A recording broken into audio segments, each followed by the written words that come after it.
Morning बच्चों। जो हमने पाठ 10 कक्षा 4 का हमने पाठ 10 जो छोड़ा था उसका सेकंड पार्ट हम पढ़ते हैं। देखिए, काम अच्छे अच्छे एकांकी जो हमने छोड़े थे, अब ये है आ गया आपके भाग 2। ठीक है, भाग सेकंड। अब आपके आ गया भाग सेकंड। तो देखिए, इसमें दृश्य 2 है और दूसरा दिन है। आगे देखिए, पेज संख्या 57 पर अध्यापक कक्षा में आते हैं। सब बच्चे खड़े हो जाते हैं।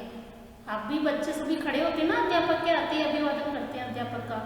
सब बच्चे, गुरुजी नमस्ते, अध्यापक नमस्ते बच्चों। कल तुम लोगों ने कोई अच्छा काम किया। दीपा, तुम बताओ तुमने क्या किया। दीपा, गुरुजी मैं घर जा रही थी, चौराहे पर एक अंधा आदमी खड़ा था। वह सड़क पार करना चाहता था।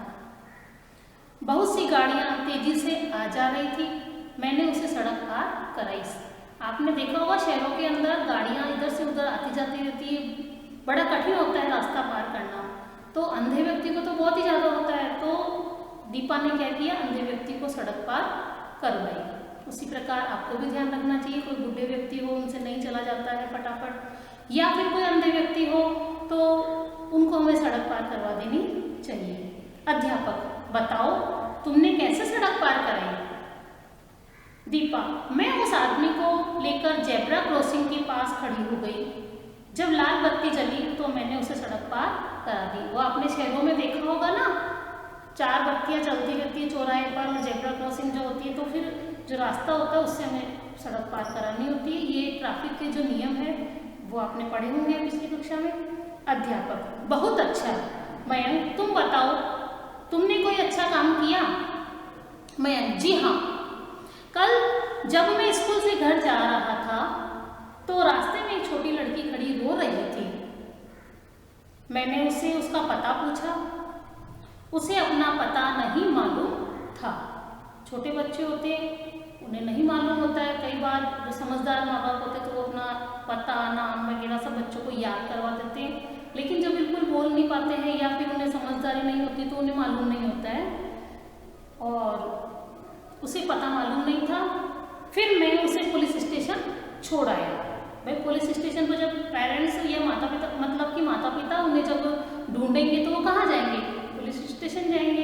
तो उससे पता चल जाएगा कि मेरी बच्ची कहाँ है और वो उन्हें प्राप्त कर लेंगे, उस लड़की को ले लेंगे। तो अध्यापक, बहुत अच्छा किया। हाँ विवेक, तुम बताओ तुमने कौन सा अच्छा काम किया।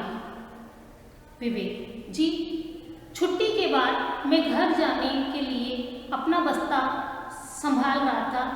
सब बच्चे चले गए थे। जब मैं बाहर निकला तो देखा कि कक्षा के बाहर एक पर्स पड़ा था, उसमें कुछ रुपए भी थे। अध्यापक, अच्छा। विवेक, मैंने उसे प्रिंसिपल साहब को दे दिया। यानी कि सबसे आखिरी में वही बच्चा गया था विवेक, और उसे सबसे लास्ट में उसे वो पर्स मिला। तो उसने क्या किया, वो पर्स प्रिंसिपल साहब को दे दिया ताकि वो पूछ सके किसी के भाई स्कूल, जब स्कूल में मिला तो स्कूल में किसी मेंबर का है या तो बच्चों का है या टीचर का है। तो उसने प्रिंसिपल साहब को दे दिया। प्रिंसिपल साहब ने दूसरे दिन प्रार्थना में पूछा ये पर्स किसका है, क्योंकि सभी प्रार्थना में अध्यापक और शिष्या जो भी होते हैं सभी वो इकट्ठे होते हैं सुबह सुबह प्रार्थना स्थल पर। तो उन्होंने वहाँ पूछा, यह पर्स अध्यापिका सरला शर्मा जी का था। यानी कि जिस व्यक्ति जिसका था वो पर्स था उसी के पास चला गया, यानी कि सरला जी का था, अध्यापिका सरला जी का था। अध्यापक, हाँ, तभी तो प्रिंसिपल साहब ने तुम्हारी खूब तारीफ की, यानी खूब प्रशंसा की, और बच्चों ने तालियां भी बजाई थी। यानी कि प्रार्थना स्थल पर जब पता चला ना इस बालक ने ईमानदारी से काम किया है, और मतलब कि उसमें रुपए भी थे फिर भी उसने नहीं लिए और प्रिंसिपल साहब को दे दिया। तो जिसका था उसके पास चला गया। तो उसकी बहुत तारीफ हुई कि कितना अच्छा बच्चा है, ईमानदार बच्चा है। बच्चों, हमें जब भी अवसर मिले दूसरों की मदद करनी चाहिए। तुम यह बात सदा याद रखोगे ना। सब बच्चे, जी गुरुजी। ठीक है, आपको अभी एकांकी समझ में आ गया होगा। इनको हमने 2 दृश्यों में पढ़ा, 2 भागों में पढ़ा और अच्छी सीख मिल रही है। आपको भी अच्छे अच्छे कार्य करते रहना चाहिए, हम सभी को करने चाहिए ताकि हमें किसी का आशीर्वाद मिलता रहे और प्रार्थना करते रहे कि सभी अच्छे कार्य करें। आप भी बच्चों अच्छे कार्य करते रहना। धन्यवाद। पाठ आपको समझ में आ चुका होगा। धन्यवाद। गुड मॉर्निंग बच्चों। जो हमने पाठ 10 कक्षा 4th का हमने पाठ 10 जो छोड़ा था उसका सेकंड पार्ट हम पढ़ते हैं। देखिए, काम अच्छे अच्छे एकांकी जो हमने छोड़े थे, अब ये है आ गया आपके भाग 2। ठीक है, भाग सेकंड। अब आपके आ गया भाग सेकंड। तो देखिए, इस पे दृश्य 2 है और दूसरा दिन है। आगे देखिए, पेज संख्या 57 पर अध्यापक कक्षा में आते हैं। सब बच्चे खड़े हो जाते हैं। आप भी बच्चे सभी खड़े होते हैं ना, अध्यापक के आते हैं, अभिवादन करते हैं अध्यापक का। सब बच्चे, गुरुजी नमस्ते, अध्यापक नमस्ते बच्चों। कल तुम लोगों ने कोई अच्छा काम किया? दीपा, तुम बताओ तुमने क्या किया? दीपा, गुरुजी मैं घर जा रही थी, चौराहे पर एक अंधा आदमी खड़ा था, वह सड़क पार करना चाहता था। बहुत सी गाड़ियां तेजी से आ जा रही थी, मैंने उसे सड़क पार कराई। आपने देखा होगा शहरों के अंदर गाड़ियां इधर से उधर आती जाती रहती है, बड़ा कठिन होता है रास्ता पार करना। तो अंधे व्यक्ति को तो बहुत ही ज़्यादा होता है। तो दीपा ने क्या किया, अंधे व्यक्ति को सड़क पार करवाई। उसी प्रकार आपको भी ध्यान रखना चाहिए, कोई बूढ़े व्यक्ति हो उनसे नहीं चला जाता है फटाफट, या फिर कोई अंधे व्यक्ति हो तो उनको हमें सड़क पार करवा देनी चाहिए। अध्यापक, बताओ तुमने कैसे सड़क पार कराई? दीपा, मैं उस आदमी को लेकर जेब्रा क्रॉसिंग के पास खड़ी हो गई। जब लाल बत्ती जली तो मैंने उसे सड़क पार करा दी। वो आपने शहरों में देखा होगा ना, 4 बत्तियां चलती रहती है चौराहे पर और जेब्रा क्रॉसिंग जो होती है, तो फिर जो रास्ता होता है उससे हमें सड़क पार करानी होती है। ये ट्रैफिक के जो नियम है वो आपने पढ़े होंगे पिछली कक्षा में। अध्यापक, बहुत अच्छा। मयंक, तुम बताओ तुमने कोई अच्छा काम किया? मयंक, जी हाँ, कल जब मैं स्कूल से घर जा रहा था तो रास्ते में एक छोटी लड़की खड़ी रो रही थी।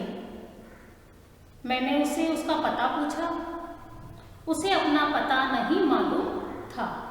छोटे बच्चे होते उन्हें नहीं मालूम होता है, कई बार जो समझदार माँ बाप होते तो वो अपना पता नाम वगैरह सब बच्चों को याद करवा देते हैं, लेकिन जो बिल्कुल बोल नहीं पाते हैं या फिर उन्हें समझदारी नहीं होती तो उन्हें मालूम नहीं होता है, और उसे पता मालूम नहीं था। फिर मैं उसे पुलिस स्टेशन छोड़ आया। भाई पुलिस स्टेशन पर जब पेरेंट्स या माता पिता, मतलब कि माता पिता उन्हें जब ढूंढेंगे तो वो कहाँ जाएंगे? पुलिस स्टेशन जाएंगे। तो उससे पता चल जाएगा कि मेरी बच्ची कहाँ है और वो उन्हें प्राप्त कर लेंगे, उस लड़की को ले लेंगे। तो अध्यापक, बहुत अच्छा किया। हाँ विवेक, तुम बताओ तुमने कौन सा अच्छा काम किया? विवेक, जी छुट्टी के बाद मैं घर जाने के लिए अपना बस्ता संभाल रहा था, सब बच्चे चले गए थे। जब मैं बाहर निकला तो देखा कि कक्षा के बाहर एक पर्स पड़ा था, उसमें कुछ रुपए भी थे। अध्यापक, अच्छा। विवेक, मैंने उसे प्रिंसिपल साहब को दे दिया, यानी कि सबसे आखिरी में वही बच्चा गया था विवेक, और उसे सबसे लास्ट में उसे वो पर्स मिला। तो उसने क्या किया, वो पर्स प्रिंसिपल साहब को दे दिया ताकि वो पूछ सके किसी के, भाई स्कूल जब स्कूल में मिला तो स्कूल में किसी मेंबर का है या तो बच्चों का है या टीचर का है। तो उसने प्रिंसिपल साहब को दे दिया। प्रिंसिपल साहब ने दूसरे दिन प्रार्थना में पूछा ये पर्स किसका है, क्योंकि सभी प्रार्थना में अध्यापक और शिष्य जो भी होते हैं सभी वो इकट्ठे होते हैं सुबह सुबह प्रार्थना स्थल पर। तो उन्होंने वहाँ पूछा, यह पर्स अध्यापिका सरला शर्मा जी का था, यानी कि जिस व्यक्ति जिसका था वो पर्स था उसी के पास चला गया, यानी कि सरला जी का था, अध्यापिका सरला जी का था। अध्यापक, हाँ तभी तो प्रिंसिपल साहब ने तुम्हारी खूब तारीफ की, यानी खूब प्रशंसा की, और बच्चों ने तालियां भी बजाई थी, यानी कि प्रार्थना स्थल पर जब पता चला ना इस बालक ने ईमानदारी से काम किया है, और मतलब कि उसमें रुपए भी थे फिर भी उसने नहीं लिए और प्रिंसिपल साहब को दे दिया। तो जिसका था उसके पास चला गया, तो उसकी बहुत तारीफ हुई कि कितना अच्छा बच्चा है, ईमानदार बच्चा है। बच्चों, हमें जब भी अवसर मिले दूसरों की मदद करनी चाहिए। तुम यह बात सदा याद रखोगे ना सब बच्चे? जी गुरुजी। ठीक है, आपको अभी एकांकी समझ में आ गया होगा। इनको हमने 2 दृश्यों में पढ़ा, 2 भागों में पढ़ा और अच्छी सीख मिल रही है। आपको भी अच्छे अच्छे कार्य करते रहना चाहिए, हम सभी को करने चाहिए, ताकि हमें किसी का आशीर्वाद मिलता रहे। और प्रार्थना करते रहे कि सभी अच्छे कार्य करें। आप भी बच्चों अच्छे कार्य करते रहना। धन्यवाद। पाठ आपको समझ में आ चुका होगा। धन्यवाद।